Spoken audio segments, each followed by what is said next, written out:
चलो तो हम लोग क्वेश्चन देखते हैं। ये जो क्वेश्चन है ना 2025 में बोर्ड में पूछा गया था। कहाँ पूछा गया था? बोर्ड में। इसी बार पूछा गया था 2025 में। किससे है भाई? कॉम्बिनेशन ऑफ रजिस्टर से है। अब अपने को पता है कि दो कॉम्बिनेशन होता है। एक कौन सा है तुम्हारा? सीरीज कॉम्बिनेशन, क्या तुम्हारा? Parallel combination. अब जरा ध्यान से देखो इस क्वेश्चन को, तुम्हें कुछ नहीं करना है, बस इस क्वेश्चन को समझना है।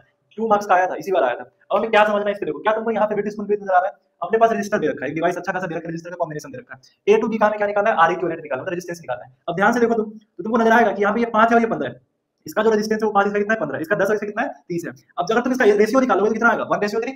इसका कितना आएगा? 1:3। अगर दोनों का रेशियो सेम होगा तो कौन सा ब्रिज होता है तुम्हारा? Bit spoon bridge. और जब बिट स्पून ब्रिज में जो बीच में जो वायर होता है ना, उसका करंट क्या होता है? 0। मतलब जो बीच में रेजिस्टेंस लगा हुआ है, इसका करंट क्या हो जाएगा तुम्हारा? 0। ये तो तुम्हारा पहले से गायब हो गया। मुझे निकालना क्या है? R equivalent. अगर तुम ध्यान से देखोगे तो अगर मैं बनाऊं इसको फिर से, जरा ध्यान से देखना कि अब यहाँ पे क्या हुआ है, ये 5 और 10 ये किसमें आ गया? सीरीज में। ये किसमें आ गया? सीरीज में। और सीरीज में कैसे जोड़ते हैं? सिंपल R1 प्लस R2 करते हैं। तो 5 10 कितना हो गया? 15 हो गया। तो जरा बताना ये तुम्हारा कितना हो गया? 15। एक ही बार में रख दो, 15 हो गया। ये पहले तुमको समझ आने का नीचे का देखो, ये 15 और 30 है, ये भी किसमें है तुम्हारा?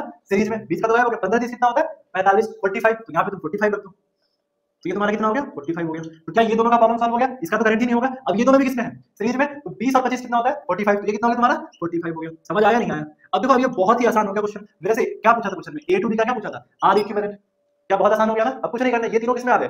पैरेलल में आ गए। तो पैरेलल में कैसे निकालते तुम? 1 बाय आर इक्विवेलेंट कैसे निकालते हो? 1 by R one plus 1 by R two plus 1 by आर3। तो क्या करें? 1 by 15 plus 1 by 45 plus 1 by 45 ये करेंगे। तो अगर आप भी इसी तरीके भंडार तरीके से समझना चाहते हैं, हम क्लासरूम में पूरे जितने भी पीवाई की क्वेश्चन है बोर्ड का हर एक क्वेश्चन डिस्कस होता है क्लास में। कॉन्सेप्ट के साथ साथ क्वेश्चन को हम पूरा अच्छे तरीके से क्या कर रहे हैं? डिस्कस कर रहे हैं। इसी तरीके से अगर आप भी सीखना चाहते हैं तो नीचे दिए गए नंबर पे फटाफट से कॉल करें।